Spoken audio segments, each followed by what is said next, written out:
Havendo quórum regimental, declaro aberta a presente sessão. Convido o secretário, o deputado Altair Silva, para proceder à leitura da ata da sessão anterior. Boa tarde, senhor presidente. Ata da 9ª sessão ordinária da primeira sessão legislativa da 19ª legislatura da Assembleia Legislativa do Estado de Santa Catarina, realizado em 26 de fevereiro de 2019, sob a presidência dos deputados Júlio Garcia, Mauro de Nadal e Padre Pedro Balduceira. A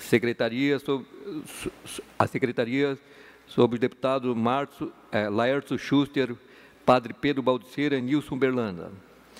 Às 14 horas do dia 26 de fevereiro do ano de 2019, nesta cidade de Florianópolis, capital do estado de Santa Catarina, reuniu-se a Assembleia Legislativa em sessão ordinária. Havendo quórum regimental, o senhor presidente declarou abertos os trabalhos e convidou o senhor deputado Padre Pedro Balduceira, segundo secretário, para proceder à leitura da ata da sessão anterior, que, em consonância com o artigo 1º do artigo 106º do Regimento Interno, o senhor presidente deu-se por aprovada. Expediente. O senhor presidente solicitou que se procedesse à distribuição. Breves comunicações. Ocupar a tribuna os senhores deputados Sargento Lima, Fabiano da Luz e Van Natt, bem como as senhoras deputadas Luciane Carminati e Marlene Fengler. Grande expediente. Nesse horário destinado aos partidos políticos, ocuparam a tribuna os senhores deputados Dr. Vicente Caro Preso, Bloco Social Democrático, PSD, PDT, PSDB, PSC, deputado Padre Pedro Balduceira, PT, deputado Fernando Klein, MDB, deputado Ricardo Alba e Coronel Mocelin, deputado Coronel Mocelin, Bloco Social Liberal, e deputado José Milton Schaeffer, Bloco Parlamentar PP, PSB, PRB, PV. Ato contínuo. O senhor presidente suspendeu a sessão até às 16 horas. Reaberta a sessão, o senhor presidente adentrou no próximo horário. Ordem do dia. Foi aprovado em turno único o projeto de lei número 0554 de 2017. Subsequente foram também aprovados pedidos de informação número 60 a 76 de 2019, as moções número 47 a 49 e 53 a 55 de 2019, bem como o requerimento número 108, 114, 116 de 2019. Ainda em votação, a moção 52/2019 foi aprovada por maioria com os votos contrários do senhor deputado Bruno Souza e Ivan Natt. Outra sim, o senhor presidente deferiu o requerimento número 109 a 113, 115/2019 e comunicou que encaminhará aos destinatários as indicações número 133 a 150 e 153 a 156/2019. Explicações pessoais. Fizeram uso da tribuna os senhores deputados Bruno Souza e Maurício Scudlac. Nada mais havendo, o senhor presidente, antes de encerrar a sessão, convocou outra ordinária para o dia seguinte no horário regimental. Para constar, eu, segundo secretário, lavrei a presente ata. Na forma do regimento interno, dou a ata lida por aprovada. Solicito a assessoria que distribua o expediente. Breves comunicações. O primeiro orador inscrito é o deputado Rodrigo Minotto. Tem a palavra por até 10 minutos.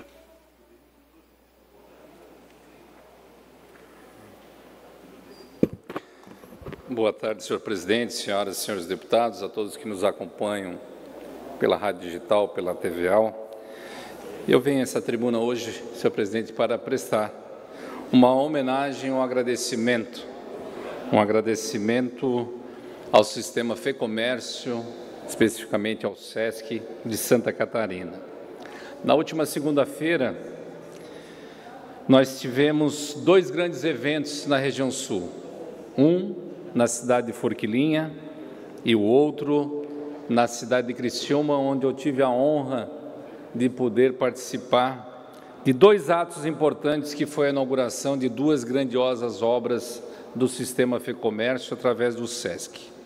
Em Forquilinha, foi inaugurada uma quadra comunitária, uma obra do SESC Comunidade, que irá beneficiar centenas de trabalhadores e trabalhadoras da cidade de Forquilinha, contribuindo para o desenvolvimento, a formação cultural, educacional dos jovens, adolescentes, dos adultos e também da terceira idade. Todo esse espaço físico que foi construído pelo SESC, através do apoio dos seus conselheiros e diretores, irá beneficiar todas as pessoas que lá quiserem participar de suas atividades. O SESC Comunidade, esse especificamente que nós estamos apresentando, ele está localizado na comunidade do bairro Santa Cruz, que tem uma área construída de 1.184 metros quadrados em um terreno que foi doado pela Prefeitura Municipal. Conta com uma quadra poliesportiva coberta, 2 salas para o desenvolvimento de cursos de interesses da comunidade, sala para coordenação, secretaria e conta ainda com banheiros adaptados para as pessoas com deficiência. Será utilizado para utilização de aulas de música, sendo ocupado também pelo Clube de Mães, ou seja, todas as entidades civis organizadas do município poderão participar do uso desta grande e maravilhosa estrutura que foi realizada pelo SESC. Para sua implementação, o SESC investiu nesta quadra aproximadamente R$1.850.000. Ali, o SESC Comunidade serão oferecidos totalmente de graça em diversas atividades esportivas, recreativas, culturais, socioeducativas, para os diferentes públicos de várias faixas etárias. A programação para o uso do espaço vai ser feita em conjunto com a Prefeitura Municipal, onde voluntários das entidades locais, com o fim de aproveitar ao máximo o local de forma participativa. Deputada Paulinha. Meu querido amigo, eu quero apenas, primeiro, logicamente, parabenizar o SESC por esse grande investimento. A FEComércio tem edificado, por intermédio do SESC e do SENAC, instrumentos de capacitação, empoderamento e de políticas públicas de esporte, cultura e lazer por todo o Estado, mas também quero, naturalmente, enaltecer o trabalho de Vossa Excelência, que permitiu que essa articulação chegasse lá. Eu sou testemunha de que esse investimento foi feito por conta do seu trabalho, do seu empenho de buscar alternativas de captação de recursos para a sua região, junto à FEComércio, né, e fruto também do seu relacionamento estreito com essas instituições que são tão importantes para a gente. Então, o meu manifesto é apenas de parabenizá-lo e dizer que, como colega de partido, tenho muito orgulho do seu trabalho. Que Deus o abençoe e o senhor possa continuar replicando essas práticas em outros municípios, deputado. Obrigada, deputada Paulinha. E, além da obra, que realmente ficou muito bonita, maravilhosa, mas o que é mais bonito e mais maravilhoso é saber que o SESC Comunidade é que ele promove a cidadania, a inclusão social, através do esporte, do lazer, da cultura. Eu tenho a plena convicção de que a comunidade de Forquilinha e toda a região sul ganha muito com esse espaço de convivência e de crescimento social. Esta é a 6ª unidade do SESC Comunidade em Santa Catarina. E tem as digitais do presidente, através do seu conselho, o presidente Bruno Breithaupt e o diretor do SESC, o Roberto Anastácio Martins. Junto com ele e com todos os conselheiros do sistema FEComércio, pôde-se aí, então, ser executado uma obra desta natureza. E aqui cabe a mim, em nome da comunidade, em nome do município de Forquilinha e de Criciúma, dar o meu muito obrigado mesmo por criarem esse novo horizonte para os moradores do nosso município. Da minha parte, fico muito feliz de ter ajudado a viabilizar esse sonho em parceria com o município e com o SESC.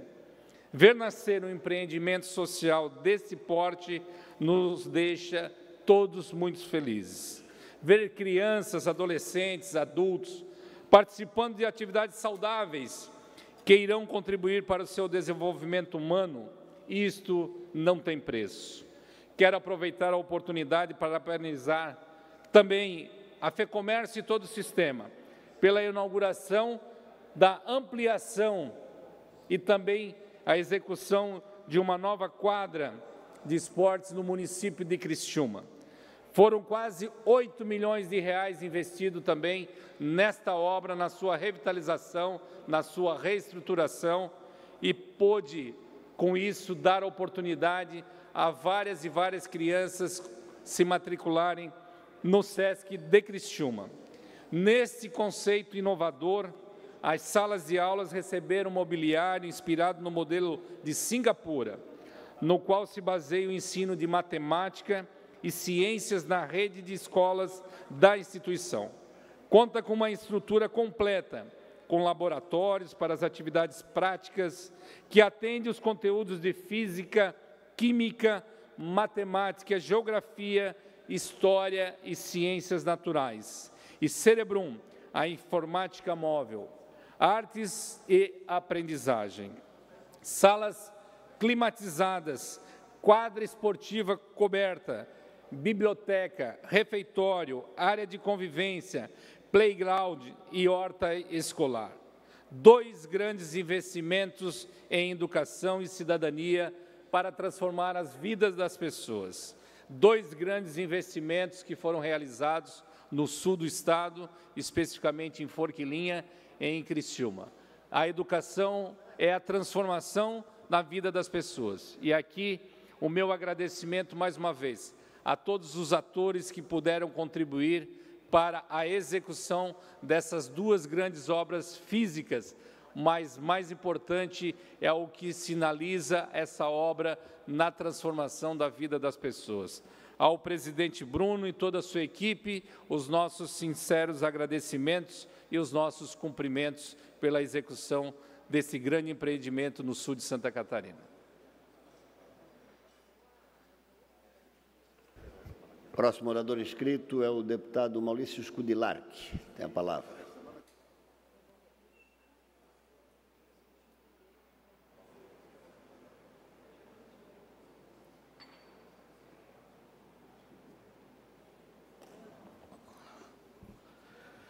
Senhor presidente, senhores deputados, deputadas, registrar que eu recebi hoje em gabinete a Associação dos Papiloscopistas do Estado. Eles têm um projeto em tramitação na casa, já está na Comissão de Constituição e Justiça, pelo que me parece já com parecer favorável, inclusive, para transformar o técnico pericial ali em perito papiloscopista. Uma reivindicação justa. Na verdade, a atividade do papiloscopista é uma atividade de perícia, é um pleito que nós apoiamos, e depois de passar pela Constituição e Justiça, esse projeto vai para a Comissão de Serviço Público, depois para a Comissão de Segurança Pública, e vamos dar toda a atenção especial e o reconhecimento. Também recebemos o presidente e os diretores da APRASC, Associação de Praças da Polícia Militar, também preocupados com algumas questões, com a defesa dos interesses dos seus associados, dos policiais, daqueles que lutam no dia a dia, arriscam a própria vida para proteger a sociedade. E também com alguns pleitos importantes e que, com certeza, quando em tramitação nessa casa, terão o apoio de todos os senhores deputados.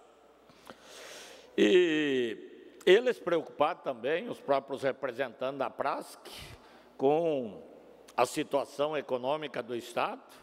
Nós sabemos que temos que apoiar o governo nessa questão, pelas dificuldades com que pegou o Estado, dificuldade que o governador Moisés encontra para colocar a casa em dia, e que todos temem a possibilidade, inclusive, que tem sido aventada pelo próprio secretário da Fazenda e reconhecida essa dificuldade pelo governador, do atraso de salários, que seria algo muito grave, muito preocupante, e nós sabemos que o governo está fazendo o possível e vai ter o apoio dessa casa na busca de soluções para a sociedade catarinense, para os servidores, para todos.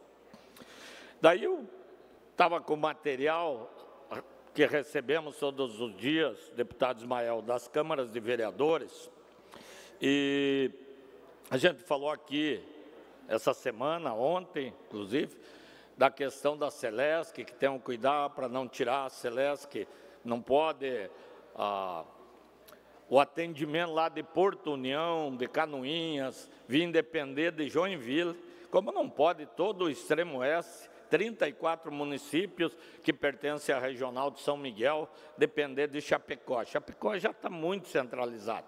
Na questão da oncologia, do câncer, já com a abertura do Hospital Regional de São Miguel, já descentralizou. E vamos apoiar, sabemos que o governador Moisés vai estar atento a essa questão, é uma questão da empresa, da Celesc, mas que ele vai tomar as precauções para aquilo que for necessário. E daí chega na mesa também um pedido da Câmara Municipal de Irineópolis, porque o INSS tinha um médico perito em Porto União para atender toda aquela região. Hoje não tem mais. Aí as pessoas que precisam fazer uma perícia médica do INSS chegam a fazer 200 quilômetros para serem atendidos por um médico perito. E nós sabemos, essas perícias, às vezes o paciente se desloca, chega lá, mudar o dia, não consegue atender. Então, é inadmissível que o INSS não tenha como credenciar, trabalhar com médico dos municípios mais próximos, deputado Sargento Lima.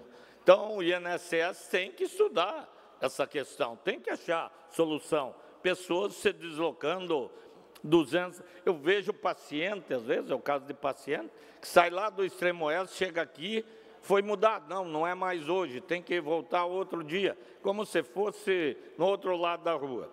Então, nos preocupa, a nível nacional nos preocupa também a reforma da Previdência, e que eu acho que ela tem que ser justa. Ontem eu recebi um vídeo no WhatsApp de um jovem que trabalha com radiologia, que tem uma aposentadoria especial hoje, e que ele falava que ele começou a trabalhar, Coronel Mocelin, com 14 anos.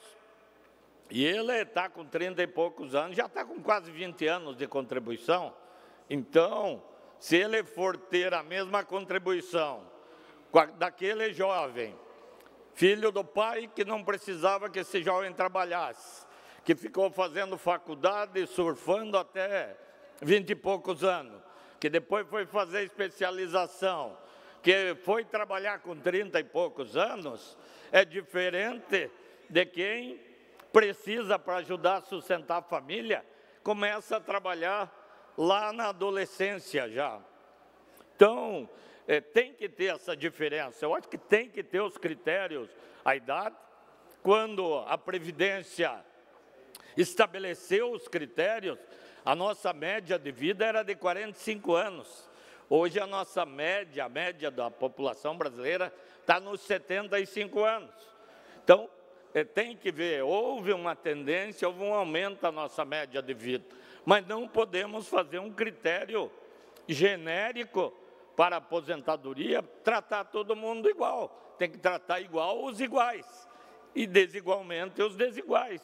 Então, quem começou a trabalhar com 15, 16, 17 anos, tem que ser diferente daquele que o primeiro emprego é com 32 anos, que ficou a vida inteira estudando, especialização, não sei o quê, e daí não vai poder aposentar com o mesmo tempo de contribuição.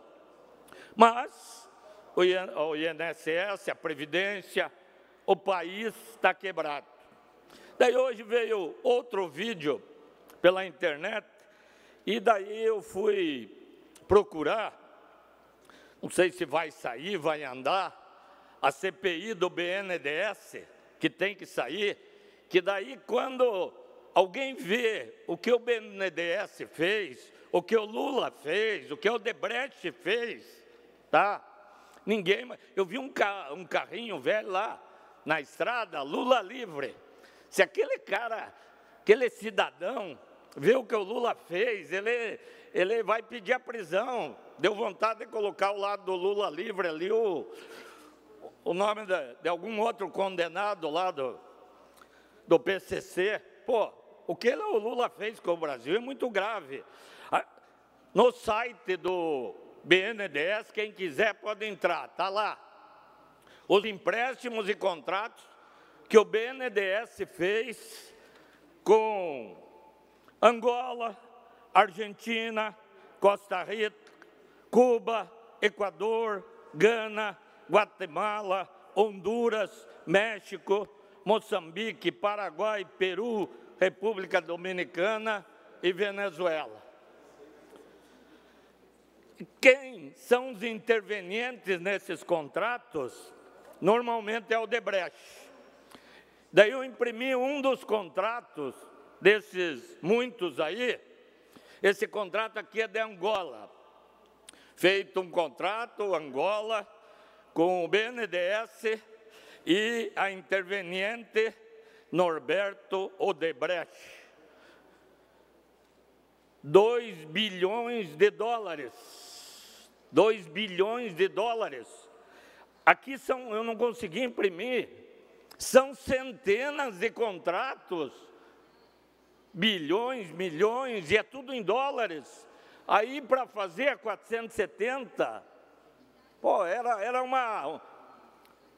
nem 10% de uma obra dessa, para fazer o acesso ao aeroporto, para fazer os acessos, para fazer o 163, para fazer 280, qualquer um desses contratos celebrados pelo BNDES com esses países, bancava as obras que estão faltando em Santa Catarina e no Brasil, deputado Berlano. É de chorar ver o que esse governo que saiu fez com o Brasil, que tem outros contratos de Cuba, tem uma relação de...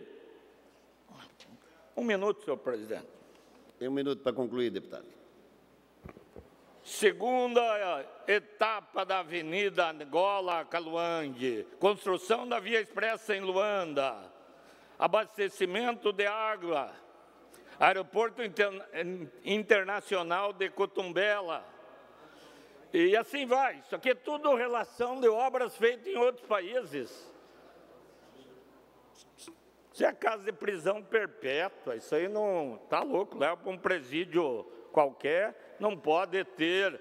Quem comandou essa corrupção no Brasil, quem instituiu essa corrupção no Brasil, o povo brasileiro tem que saber mais, e tem que apurar, tem que fazer CPI e tem que prender mais gente. Por isso que a nossa Previdência, as nossas rodovias, nossos aeroportos, o nosso INSS, os nossos hospitais estão como estão. Infelizmente, não foi por acaso, foi obra de ações criminosas. Obrigado. Próximo orador inscrito é a deputada Luciane Carminati, que tem a palavra por até 10 minutos, logo após o deputado Mocelin.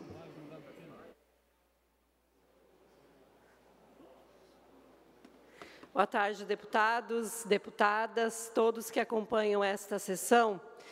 Nós temos acompanhado pela imprensa que o Tribunal de Contas do Estado de Santa Catarina divulgou um estudo feito pelos seus técnicos do Tribunal de Contas, indicando a fusão de vários municípios em Santa Catarina.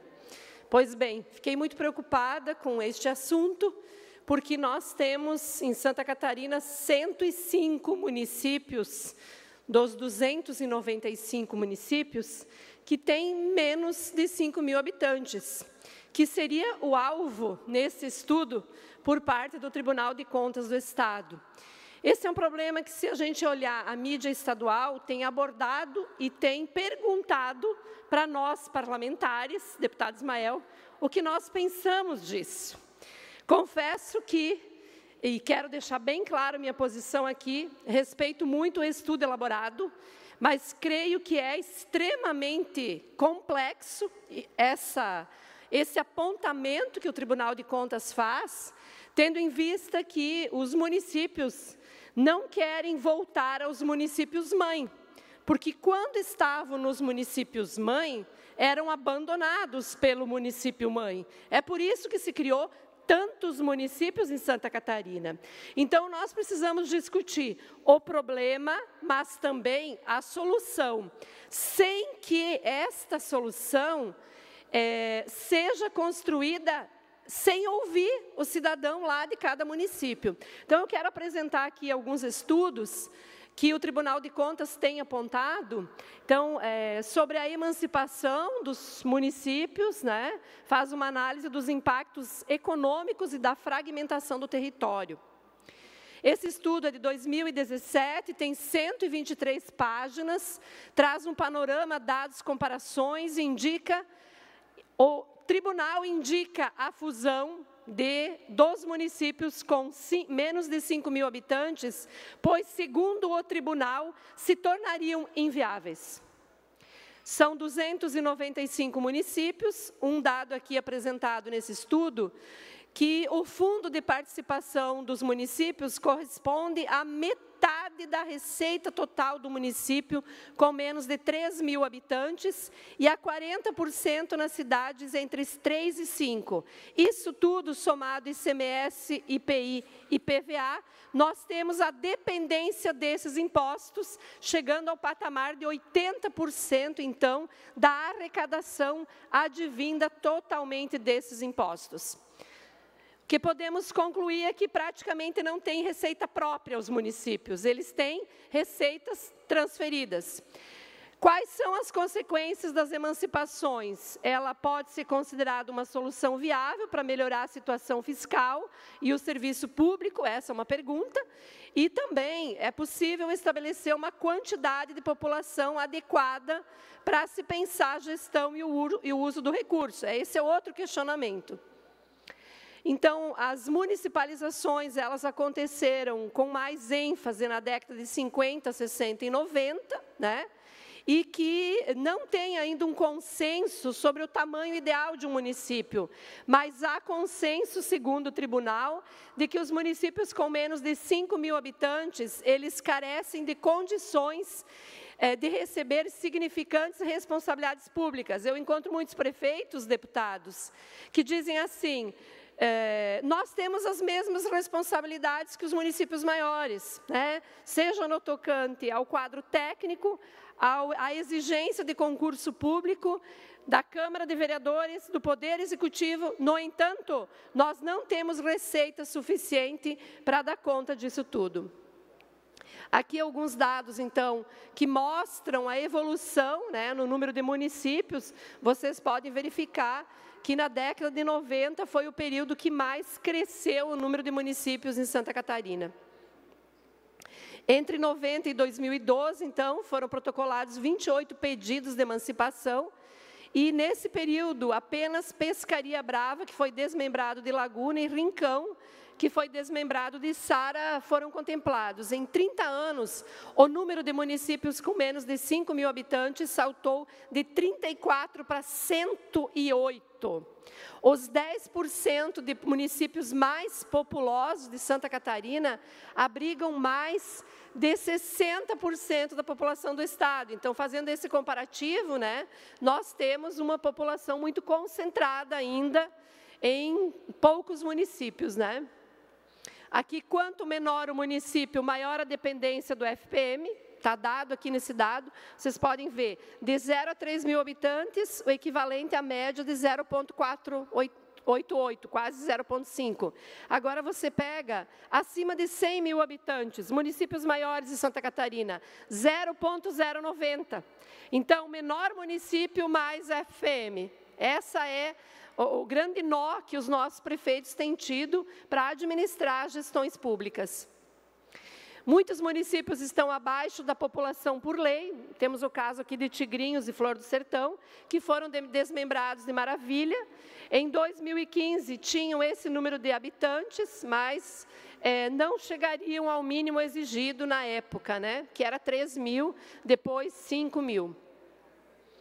Santa Catarina é o 11º estado em população, porém é o 6º em quantidade de municípios. Esse estudo também diz que Santa Catarina tem muitos municípios aqui. Tem 105 com menos de 5 mil habitantes e apenas 12 municípios com mais de 100 mil habitantes.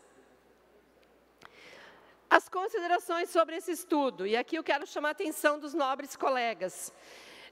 Falei no início e vou falar de novo. Eu não acredito que a saída é a fusão.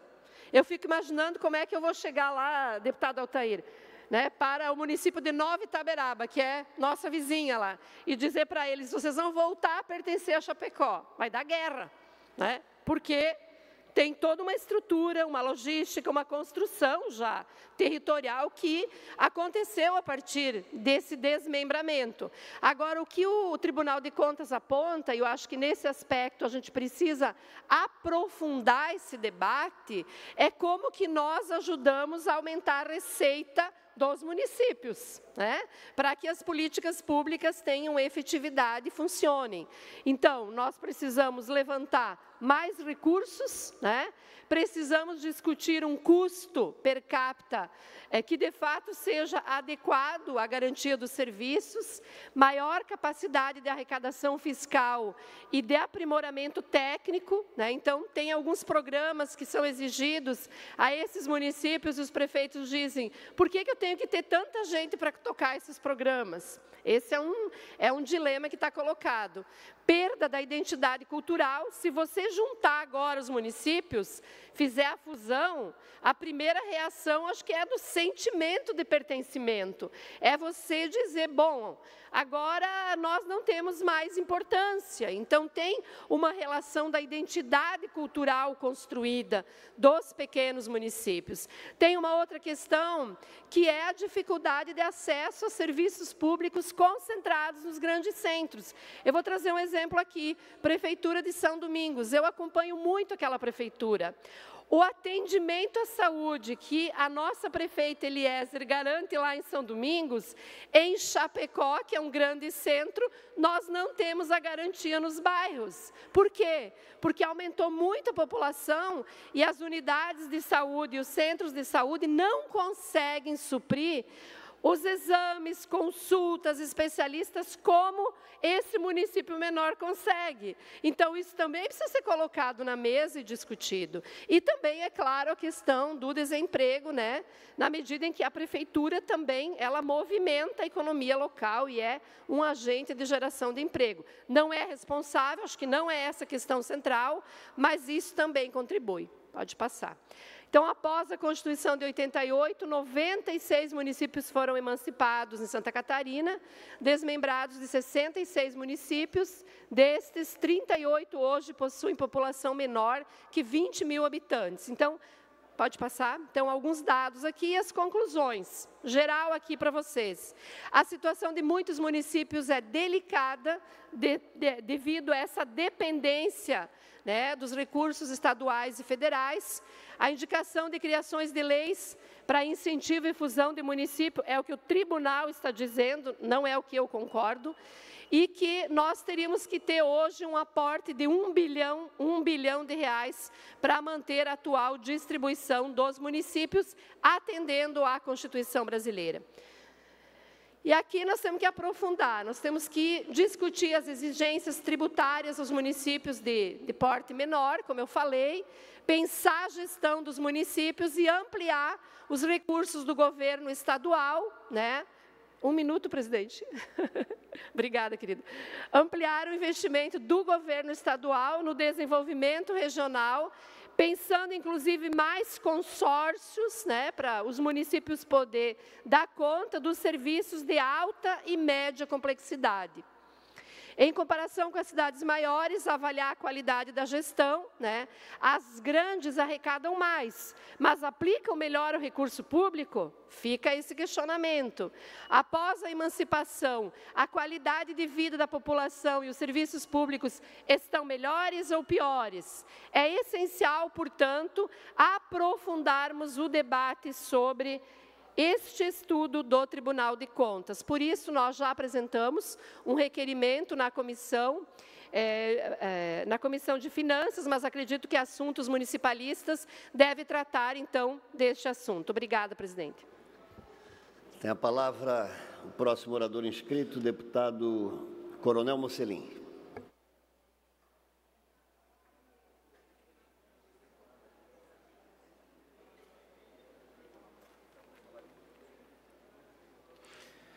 Boa tarde, presidente, mais colegas deputados, nobres que estão nos assistindo em suas residências.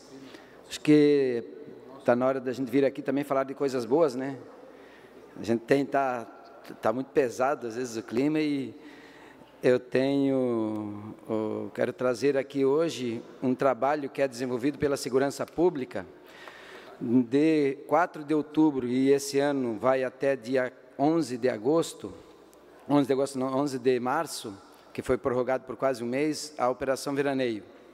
Muitas pessoas ouvem falar, mas o que se compõe a Operação Veraneio? Qual é a estrutura que ela é usada? Aqui, só para ter uma ideia, a Operação Veraneio de Segurança Pública, ela envolve todos os segmentos da segurança pública, Polícia Militar, Corpo de Bombeiros, Polícia Civil e IGP.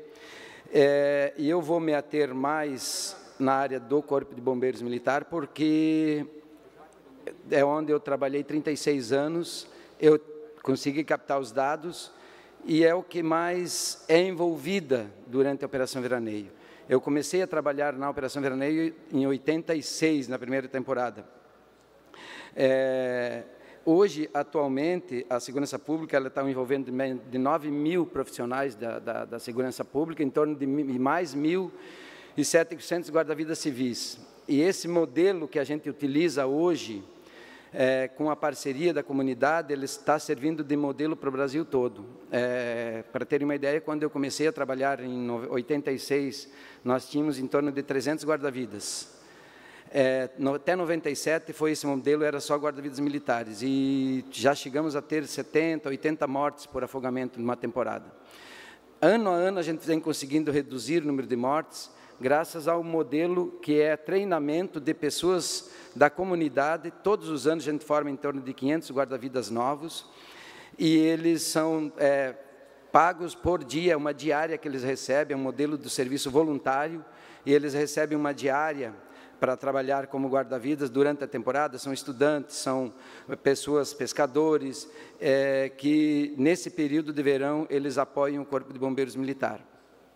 E o resultado, ele tem sido muito eficiente. Para ter uma ideia, nas últimas temporadas, vamos dizer assim, nas últimas 4 temporadas pelo menos, dentro da área protegida, que é 250 metros para cada lado do posto, 500 metros de área dentro de um posto guarda-vidas, das 8 da manhã às 8 da noite, nós tivemos apenas 2 mortes por afogamento no estado todo. Teve outras mortes em rios, em costão, onde a gente não estava presente ou à noite.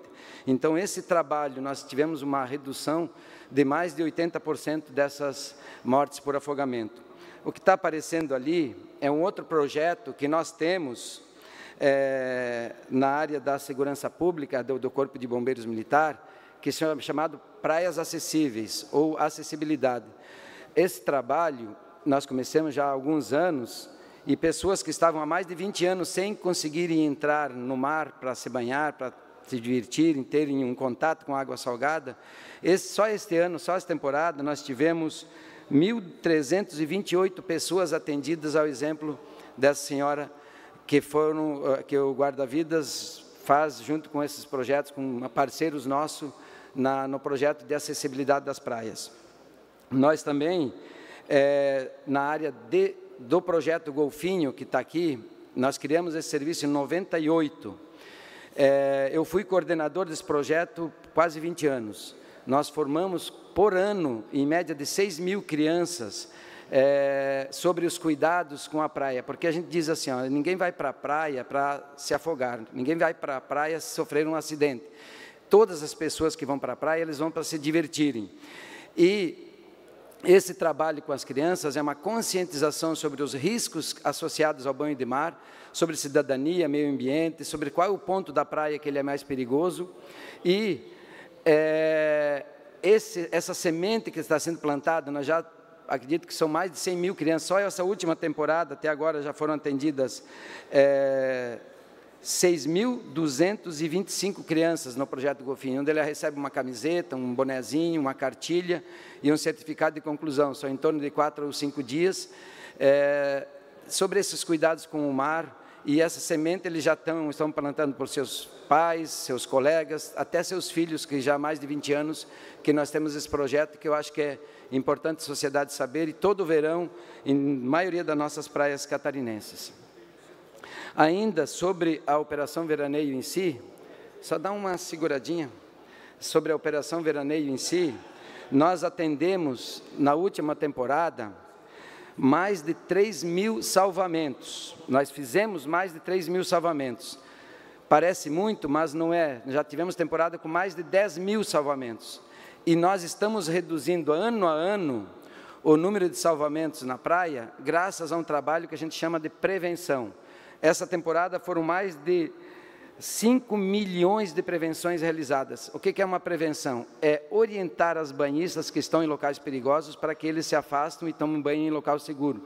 Normalmente tem uma bandeira vermelha, é um ponto da praia onde o mar ele arrasta as pessoas para dentro do mar. Então, esses locais nós estamos monitorando e fazendo com que eles não entrem na água e não precisa ser resgatado. A gente diz que prevenir é salvar. Então, cada apito que eu der, cada orientação que eu der, eu faço um salvamento. Então, são mais de 5 milhões de salvamentos no caso de prevenções. E, efetivamente, é resgatado mais de 3.000, mas vem reduzindo, que eu sempre comento com nossos guarda-vidas que não existe mérito em fazer um salvamento se ele pode ser evitado com apito, com alerta.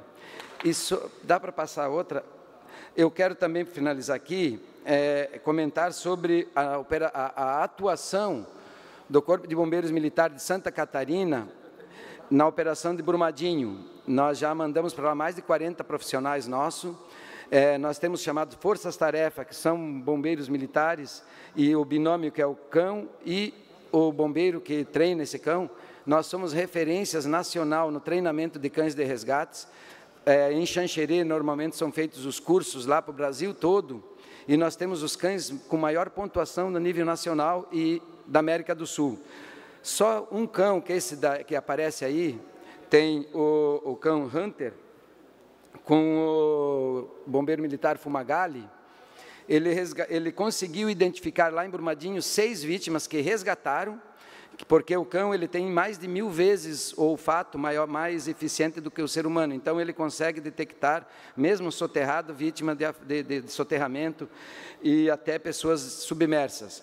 E só esse cão sozinho, ele identificou 6 vítimas e mais 3 que estavam, que a gente chama que teve indicação que eles ainda não foi confirmado, mas é possível que esteja soterrado.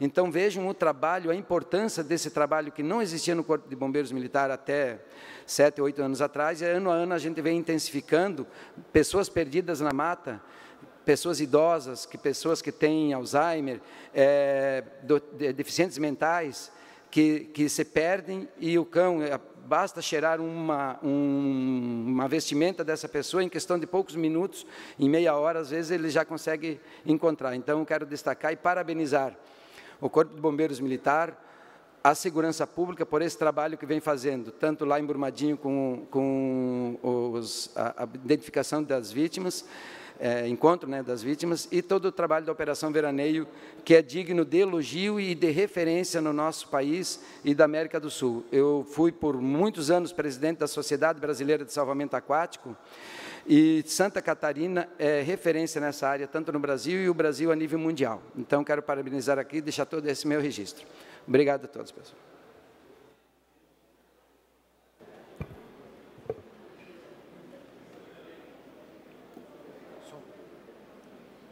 Passamos, então, ao horário destinado aos partidos políticos. O primeiro horário é do PT. Tem a palavra o deputado... É bom? Senhor presidente. Neudi Sareta, antes, porém, pela ordem. Com a aquiescência do deputado Neudi Sareta, tem a palavra pela ordem. Obrigado. Deputado Gerri. Eu só queria registrar a presença aqui do nosso prefeito de Imbuia, João Chuamba, que hoje nos dá essa alegria de estar na casa junto com a princesa, com a rainha, com as princesas, convidando pela 11ª FEMIV, que acontece de 7 a 10 agora do mês de março em Imbuia. Então, estão todos convidados. Muito obrigado, prefeito, rainha e princesas, pelo convite. Com a palavra, senhor presidente. Eu também queria rapidamente pela ordem, cumprimentar aqui o prefeito João de Imbuia e convidar, já que o nosso deputado Gerri convidou, para a festa que vai acontecer, a festa do milho, de 7 a 10 de março. Obrigado. Tem a palavra, deputado Neudi Sareta, por até 6 minutos.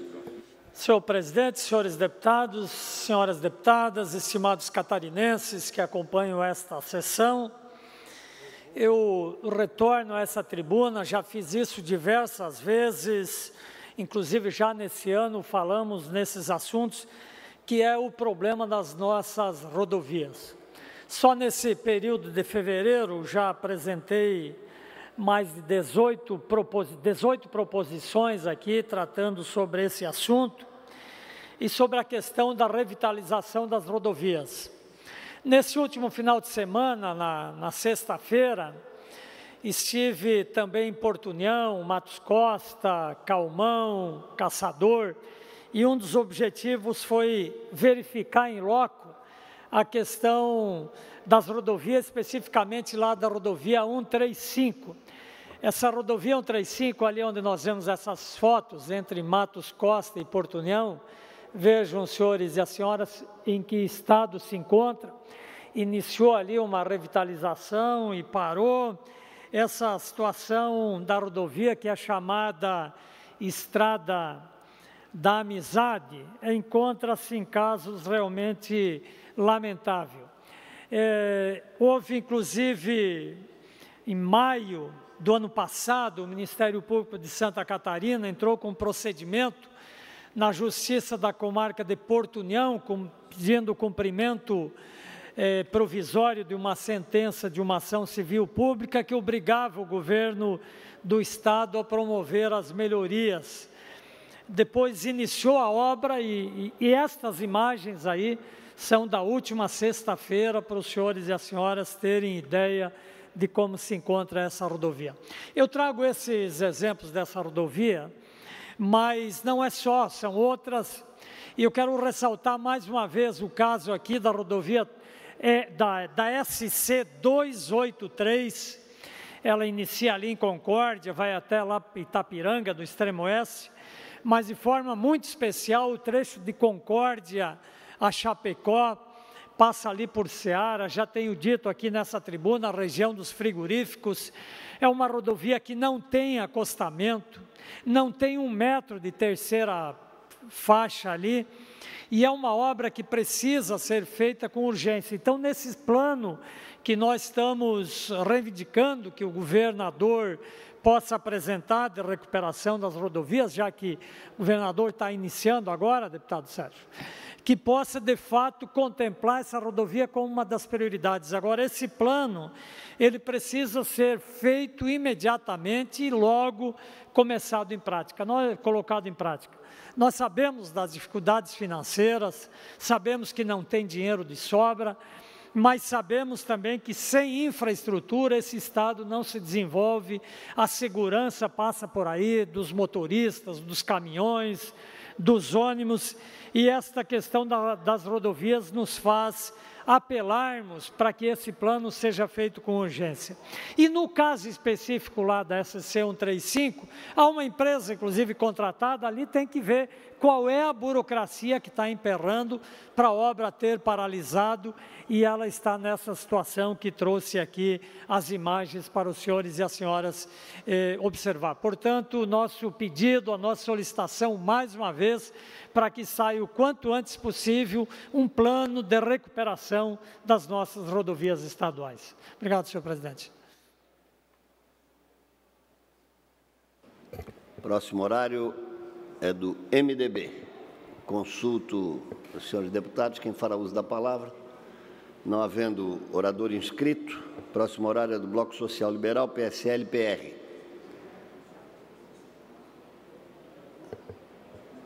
Tem a palavra o eminente deputado Felipe Estevão, da nossa histórica Laguna.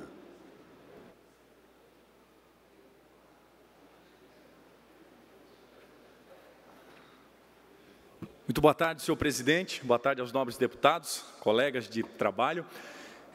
Hoje eu quero expressar, usando esse espaço, a minha alegria de assumir a Comissão da Pesca. Eu sempre olhei para a Assembleia Legislativa, a Comissão da Pesca, com entusiasmo, mas a gente sentia que faltava talvez um empenho maior, um resultado mais significativo, e louvo a Deus que me atribuiu este privilégio de assumir ontem a presidência da Comissão da Pesca, aos nobres deputados, ao nosso presidente, que nos confiou essa missão, e com grande alegria e entusiasmo, a gente, a partir de ontem, assumiu a missão da presidência, pontuou pontos importantes, como o caso do defeso. Hoje, o pescador, vou dar exemplo da minha cidade, Laguna, um pescador de camarão, chega na época do defeso, então tem toda uma burocracia, é difícil e precisa de melhorias, de praticidade a nível estadual, federal, com as próprias colônias de pesca, e uma das bandeiras inicial, emergencial que a gente vai levantar nesta comissão é isso, é buscar ser um elo entre governo estadual, governo federal, entre as colônias de pescadores,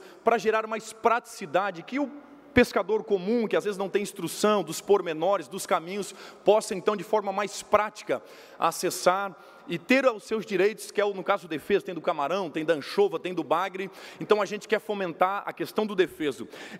A gente mesmo antes de assumir, na iminência de assumir a presidência, nós fomos a Brasília, tivemos uma reunião com o secretário da Pesca, temos o privilégio de ele ser um catarinense, de operar já na indústria pesqueira do Estado, e conhece os pormenores, conhece as necessidades.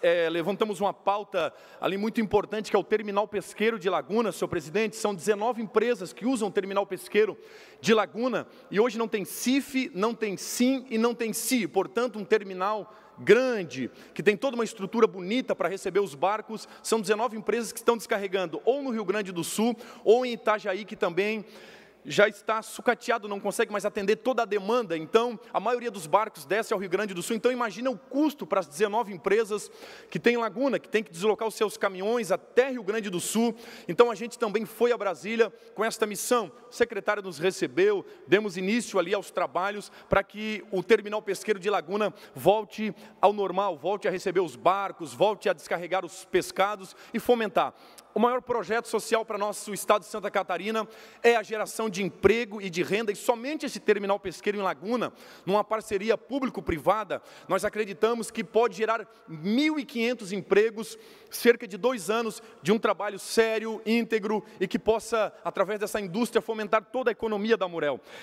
A gente na comissão estar com um projeto não só de fomentar, ajudar, ser uma ponte entre o pescador e o governo estadual, federal, mas também ter um trabalho de preservação. Eu venho de Laguna, onde há o boto pescador. Só há 2 cidades neste planeta em que vivemos, que é Laguna e uma cidade na África, que tem essa espécie de boto pescador, onde o pescador interage, ele vem cercando os cardumes na beira, na margem da lagoa, e ali o pescador lança a sua rede, o cardume fica um pouco perdido, ele acaba tendo o seu alimento, e o pescador também pesca ali a sua tainha, a tanhota.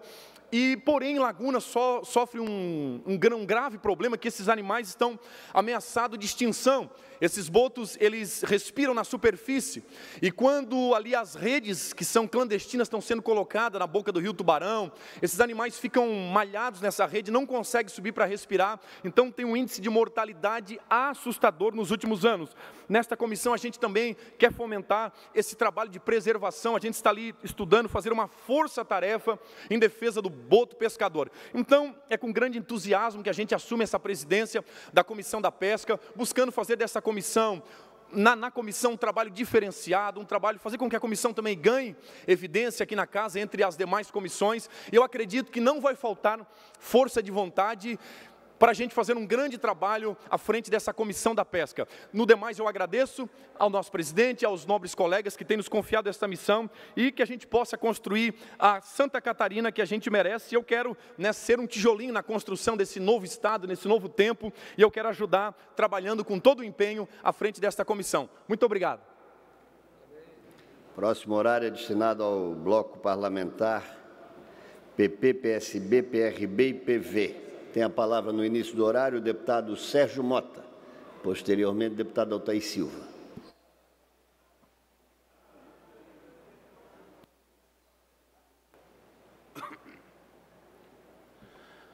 Boa tarde a todos, senhor presidente, todos os nobres deputados. Ontem nós estivemos na Câmara Municipal de São José, temos ali a presença que eu quero registrar da nossa vereadora Cristina, né? Cristina Souza, e foi feito, senhor presidente, um trabalho de libras, capacitando os policiais, a Guarda Civil, Civil ali de São José. Nós formamos ontem, né? Esse curso formou 10 agentes da Guarda Municipal de Palhoça, 9 de São José e também 3 de Florianópolis. E nós sabemos que essa comunidade surda, ela cresce, são mais de 300 mil, né, surdos que existem no estado de Santa Catarina, e o objetivo é esse. Nós tivemos na Carolina do Norte, nos Estados Unidos, a morte de um surdo que ele estava em excesso de velocidade, e quando foi abordado, ele tentou se comunicar por meio da linguagem de Libra, e o soldado, não tendo conhecimento, o assassinou. Então, veja a importância desse curso.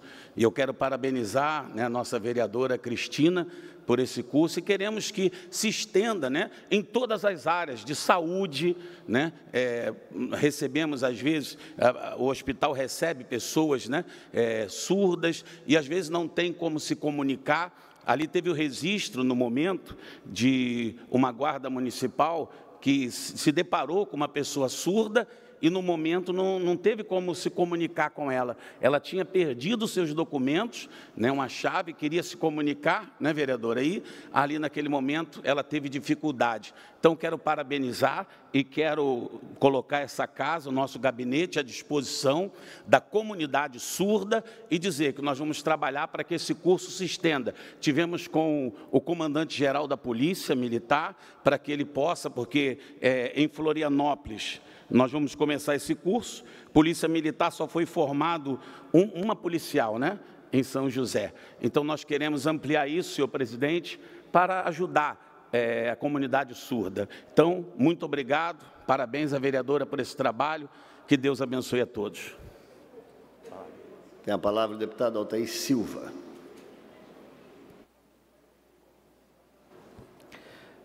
Muito boa tarde, senhor presidente, senhoras deputadas, senhores deputados, telespectadores da TV Assembleia Legislativa, assim como da Rádio Digital.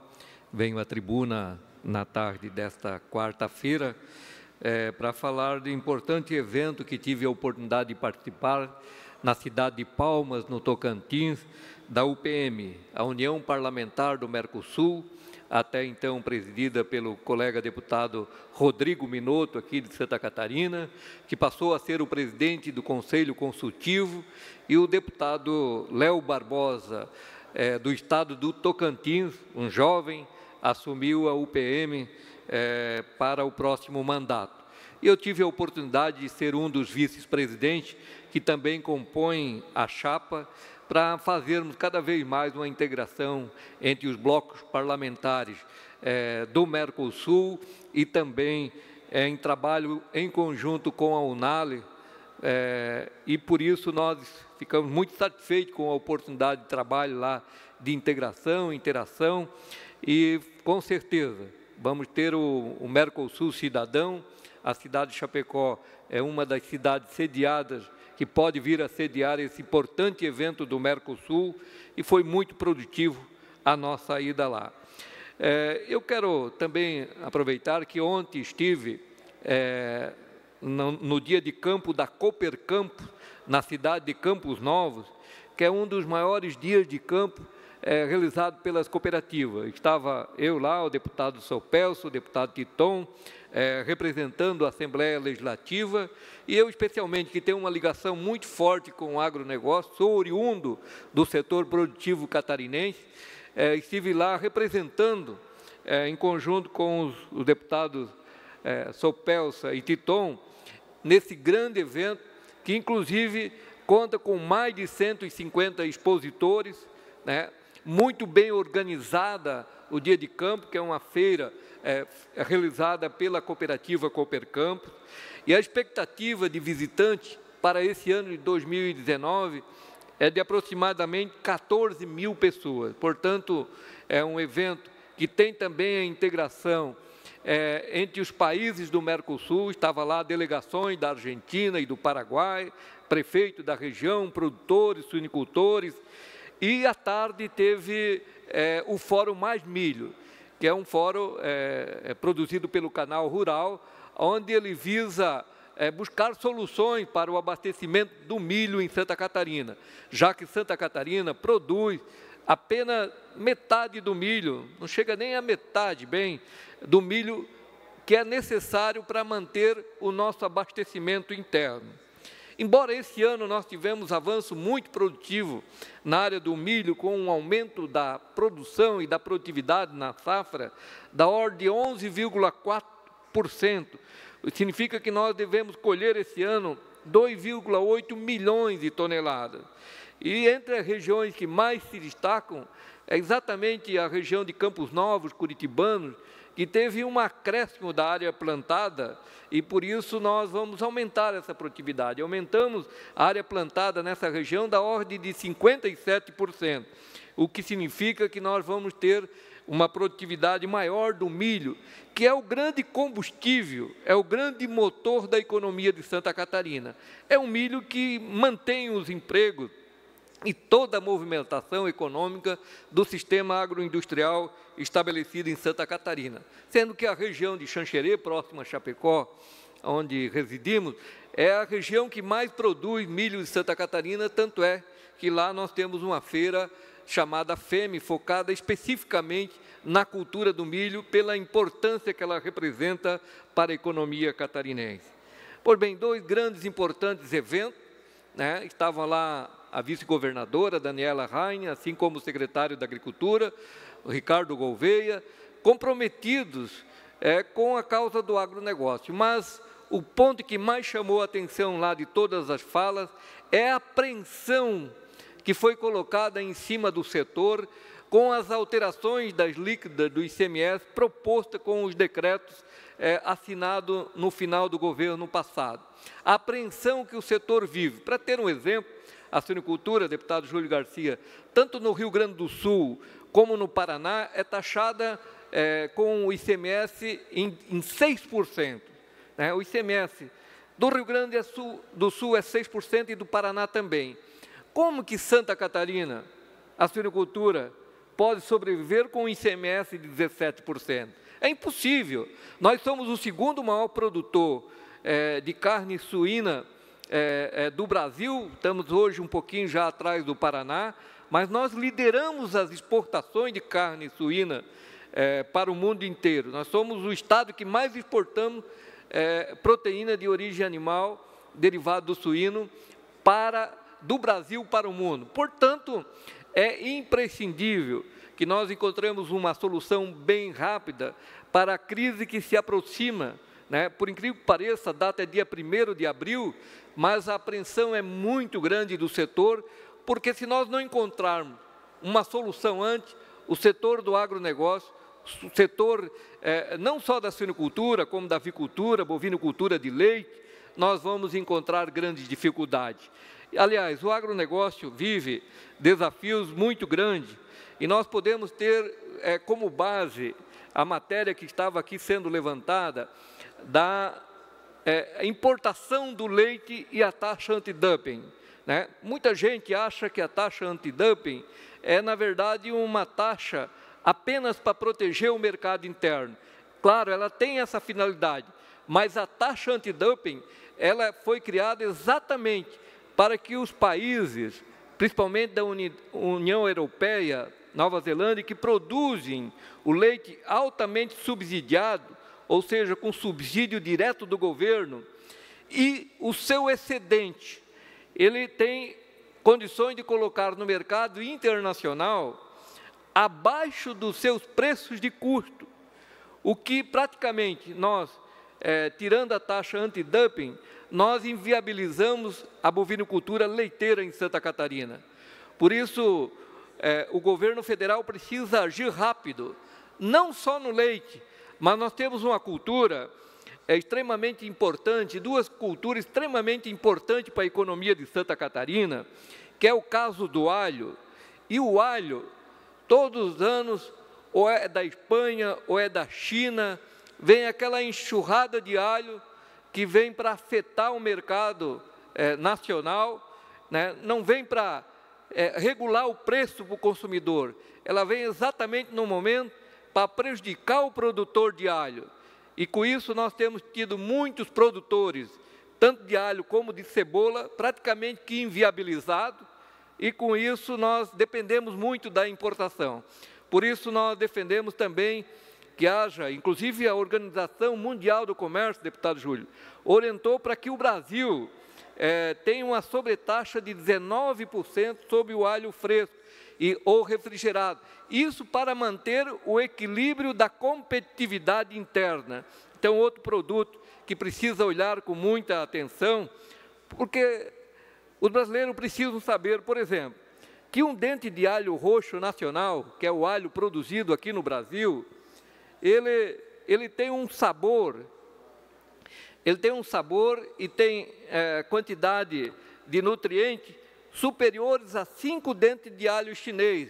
Portanto, o alho produzido aqui no Brasil é de qualidade superior. É importante que o consumidor saiba disso. A gente sabe o quanto o alho é importante para a saúde humana. Assim como o caso da cebola. Só o alho gera mais de 80 mil empregos em Santa Catarina. E nós precisamos ter uma atenção muito especial com os produtores de alho e de cebola, que têm enfrentado, anos após ano, crise com a sua safra, né, endividamento com os bancos, e nós precisamos proteger quem trabalha e produz para ele poder continuar atendendo às demandas do mercado nacional, senhor presidente. Muito obrigado. Não há oradores inscritos no bloco social-democrático. A presidência passa à ordem do dia. Votação da redação final do projeto de lei 0554.8/2017. Tribunal de Justiça do Estado autoriza a doação de fração do imóvel de propriedade do Estado de Santa Catarina, no município de Criciúma, e adota outras providências. Em votação, não havendo quem queira... Em discussão, não havendo quem queira discutir, em votação, aprovado. A presidência comunica que defere os seguintes requerimentos. De número 117, deputada Luciane Carminati, 118, deputado Luiz Fernando Vampiro, 119, deputado Valdir Cobalcini, 120, deputado Padre Pedro Baldiceira, 121 e 123, deputado Sargento Lima. A presidência comunica ainda que encaminhará aos destinatários, conforme determina o regimento interno, as seguintes indicações, de número 151 e 152, autor deputado Fabiano da Luz, 157 e 158, deputado Ismael dos Santos, indicações de número 159 e 161, deputado Laércio Schuster, Indicação 162, deputado Sargento Lima. 163, deputada Paulinha. 164 e 165, deputado Márcio Machado. 166, deputado Sérgio Mota. 167 a 170, deputado Nilson Berlanda. E ainda a indicação de número 171, deputado Valdir Cobalcini. Encerrada a ordem do dia, passamos a explicações pessoais. O primeiro orador inscrito é o deputado Altair Silva, que volta à tribuna por até 10 minutos. Senhor presidente, senhoras deputadas, senhores deputados, telespectadores da TV Assembleia Legislativa e também da Rádio Digital, volto à tribuna da tarde de hoje para falar um tema que os colegas deputados e deputadas têm falado muito dessa tribuna, têm marcado a audiência, têm conversado com o governo.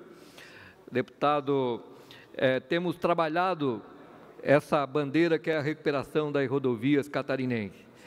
Nós temos um grande desafio no oeste, aliás, em todas as regiões do estado, as rodovias encontram-se em grande estado de precariedade. Deputado Berlanda, Vossa Excelência, que também tem defendido essa bandeira da recuperação das estradas catarinenses, nós sabemos o quanto é difícil para o atual governo que recém assumiu e que encontrou, logo em seguida, com as enchentes, as enxurradas, as estradas em condições, muito delas sem condições mesmo de trafegabilidade. Eu sei que o Estado passa por dificuldade financeira. Cobrar dessa tribuna talvez seja até a parte mais fácil. O difícil é nós encontrarmos soluções para que nós possamos investir na recuperação das rodovias catarinenses. Um outro dia, até usando dessa tribuna, deixei uma sugestão e levei essa proposição ao governador, porque isso não depende de medida legislativa dessa casa, e sim de um diálogo amplo entre os poderes para ver o que pode ser construído. Mas, deputado Cobalcini, nós sabemos que tanto a Assembleia Legislativa, Tribunal de Contas, Tribunal de Justiça, Ministério Público, têm condições de gerar sobras. Nós temos dois grandes desafios da administração pública em Santa Catarina. Um é a saúde e o outro são as estradas de Santa Catarina. São dois grandes patrimônios, os cidadãos catarinenses e a estrada pela qual os cidadãos catarinenses trafegam. E nós precisamos encontrar uma fonte, várias tentativas já foram feitas, mas uma fonte que dê condições permanentes de que as manutenções das rodovias catarinenses seja uma constante, porque cada vez fica mais caro recuperar as rodovias, porque elas não recebem as devidas manutenções. Daí, quando vai mexer na rodovia, praticamente tem que refazer ela totalmente, e isso é muito caro, né, para o governo, é muito caro para a economia catarinense, já que nós temos um custo de transporte elevado, não temos as ferrovias suficientes para atender as nossas demandas, nós precisamos essencialmente de rodovias para transportar a nossa produção. Isso contar que o nosso estado também é um estado turístico. E passamos vergonha, sim, é verdade, quando os turistas de outros estados vêm para o Brasil, especialmente para a região oeste, encontram as estradas naquelas condições. E quando se fala que Santa Catarina é a Suíça brasileira, nós, na verdade, nos encontramos numa situação muito pior do que alguns países que têm mais dificuldade econômica que o Brasil. As nossas rodovias realmente, além de perigosas, elas envergonham a qualquer visitante. E temos dialogado muito com o secretário da Infraestrutura, procurando uma forma propositiva de encontrarmos soluções para agirmos rápidos. As rodovias catarinenses, daqui a pouco, deputado Titon, não conseguirão mais transportar os doentes, porque a prioridade é o ser humano. Mas daqui a pouco não temos nem rodovia para poder transportar em algumas regiões do estado os doentes até os hospitais. Assim é o caso da SC-108, no Vale do Rio Tijucas, mas eu recebo da região do Vale do Contestado, deputado Cobalcini, eu sei que Vossa Excelência já usou da tribuna para falar dessas rodovias aqui por várias vezes, a questão da rodovia da SC 459. Por gentileza, Vossa Excelência pode fazer a parte que certamente contribuirá muito para o debate dessa casa. Deputado Altair, eu estava fazendo algumas anotações aí, imaginando também fazer um pronunciamento em relação à situação das nossas rodovias. E conheço cada uma das nossas rodovias, mas tenho, nos últimos 2 anos, ficado mais restrito ao oeste e meio-oeste.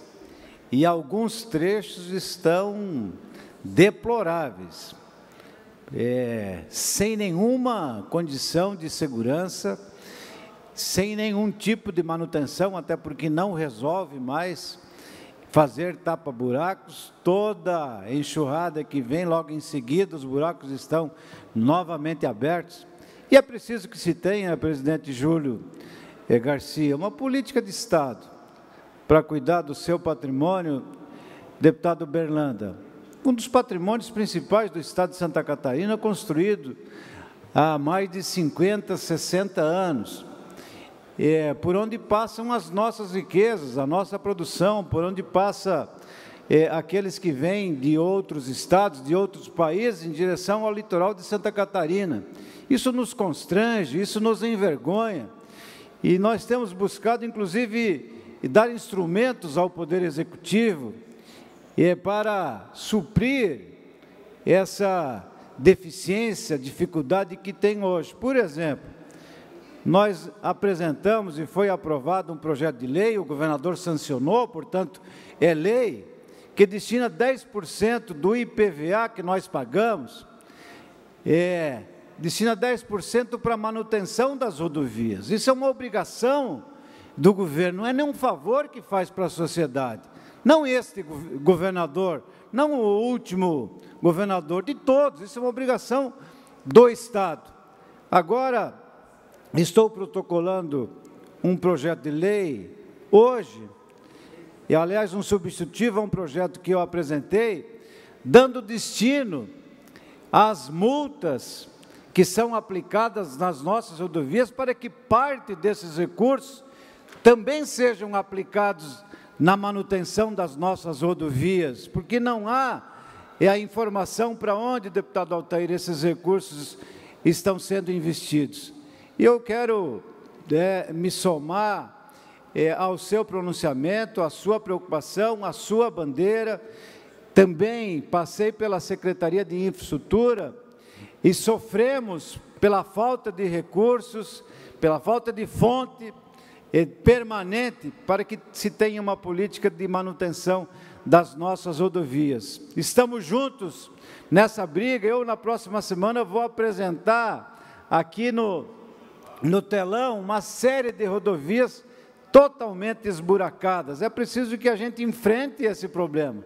Não podemos silenciar, não é apenas denunciar, não é dizer eu sou contra, eu sou oposição, absolutamente. É um debate que nós precisamos, a partir daqui, levantar e que ele encontre ecos no Poder Executivo, na Secretaria de Infraestrutura. Eu sei que o secretário quer muito encontrar uma solução, o próprio governador também quer. Mas se a Assembleia silencia, então é porque não é prioridade. Como considero este um dos assuntos mais importantes de Santa Catarina, é preciso que mais deputados, assim como Vossa Excelência, assim como o deputado Berlanda, que eu já ouvi, assim como outros deputados, tornem esse debate aqui permanente, para que as nossas autoridades não esqueçam das nossas rodovias, porque a continuar do jeito que está, daqui um pouco, muitas delas terão que ser interditadas. Muito obrigado, deputado Cobalcini. Dentro da ótica de vossa palavra, eu até faço uma referência. Todos nós, ao pagarmos IPVA, o primeiro entendimento que temos é que 100% daquele recurso vai para a manutenção das rodovias. Tanto é que é muito comum o cidadão que contribui com o IPVA fazer a seguinte pergunta: poxa, eu contribuo com o IPVA, todos nós contribuímos, e não temos as rodovias com manutenção de qualidade. Vossa Excelência fez um projeto que eu tive a oportunidade de acompanhar, votar e concordar plenamente, para que pelo menos 10% fosse garantido para a manutenção das rodovias catarinenses. mas nem isso nós temos uma prestação de conta devida, se é que está sendo investido na manutenção desse grande patrimônio que é a rodovia de Santa Catarina. Por isso nós precisamos construir uma força-tarefa, não olhando ser oposição ou ser situação, mas olhando os catarinenses, que precisam de rodovias de qualidade, e construir exatamente uma política que possa ter o governo do Estado, o recurso em caixa, para fazer as manutenções eficientes, rápidas, porque tem algumas rodovias que estão esperando há anos por recuperação em Santa Catarina. Há anos. Eu tenho um exemplo, por exemplo, de uma barreira que caiu na SC 108, que é próximo da comunidade onde eu nasci, onde me criei, que já está fazendo 2 anos que a rodovia passa por apenas metade da pista e ainda não foi recuperada. Nós precisamos encontrar saídas urgentes. Muito obrigado, senhor presidente. Não há mais oradores inscritos. Tem a palavra pela ordem o deputado Fernando Crelin. Muito obrigado, senhor presidente. Gostaria de saudar a presença da vereadora de Balneário Camboriú, a Juliette Litz, vereadora que faz um grande trabalho lá na cidade. O vereador Berlanda também, em nome do Partido da República, o PR, também saudando a vereadora. Pela ordem, presidente. Tem a palavra pela ordem o deputado João Amin. Anunciar a presença da vereadora Jane Bauer, de Águas Mornas, e o Fábio de Anitápolis, que se encontram aqui na Assembleia conosco. Feito o registro. O Forte Camp também, eu não tinha visto. Feitos os registros, a presidência, e não havendo mais oradores inscritos, a presidência encerra a presente sessão, convocando outra ordinária para amanhã, no horário regimental. Está encerrada a presente sessão.